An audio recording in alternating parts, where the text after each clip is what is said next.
আসসালামু আলাইকুম। আজকে চলে এসেছি বিকালের নাস্তা নিয়ে।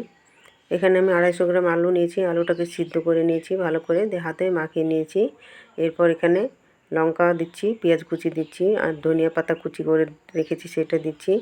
আর দিচ্ছি ধনিয়া গুঁড়ো, জিরে গুঁড়ো, আর স্বাদ মতো লবণ, আর দিচ্ছি চাউমিন পাউডার, আর এখানে শুকনো লঙ্কা গুঁড়ো করে রেখেছিলাম সেটা দিয়েছি। এরপর হাতে ভালো করে আলুটাকে মাখিয়ে নিয়ে এখানে রেখে দিচ্ছি। এরপর এখানে 1 কাপ ময়দা নিয়েছি, আর একটু লবণ দিচ্ছি, আর একটু তেল দিচ্ছি, দিয়ে ভালো করে ময়দাটাকে মাখিয়ে এখানে ঠান্ডা পানি দিয়ে হালকা করে মাখিয়ে নিতে হবে। এর অল্প অল্প পানি দিয়ে ডোটা আমি তৈরি করে নিয়েছি। এখানে ময়দাটা মাখানো হয়ে গেছে আমার।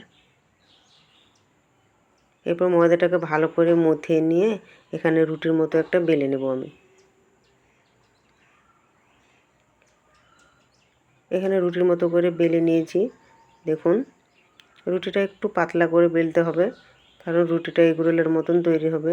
যে আলুর পুরটা তৈরি করে রেখেছিলাম সেইটা আমি গোটা রুটিটাই দিয়ে দিচ্ছি। এরপর এখানে এগরোলের মতন একটা করে আমি শেপ দিয়ে নিচ্ছি। এখানে রোলটা তৈরি হয়ে গেছে। একটা কাঁচির সাহায্যে আমি ছোট ছোট করে রোলগুলো কেটে নেব। এখানে আমি সবগুলোকে একটা একটা করে কেটে নিয়েছি। দেখুন কত সুন্দর করে, দেখতেও খুব সুন্দর লাগছে। এরপর এখানে একটা ডিমকে ভেঙে রেখে ফেটিয়ে রেখেছিলাম, সেই ডিমটার মধ্যে আমি নাস্তাটাকে দিয়ে এখানে কড়াই তেল দিয়ে দিয়েছি। তেলটা গরম হয়ে গেছে।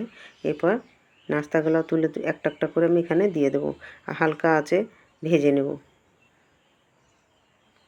ভিডিওটি যদি ভালো লাগে অবশ্যই লাইক কমেন্ট শেয়ার করে দেবেন। আর আমার চ্যানেলে যারা নতুন বন্ধু তারা সাবস্ক্রাইব করে দিয়ে আমার পাশে থাকবেন। দেখুন নাস্তাটি কেমন হয়েছে, দেখতে যেমন সুন্দর হয়েছে খেতেও খুব সুন্দর হয়েছে। একবার রেসিপিটা বাড়িতে ট্রাই করে দেখবেন, ছোট বড় সবার খুব পছন্দের হবে। ভিডিওটি ভালো লাগলে একটা কমেন্ট করে জানাবেন। ধন্যবাদ।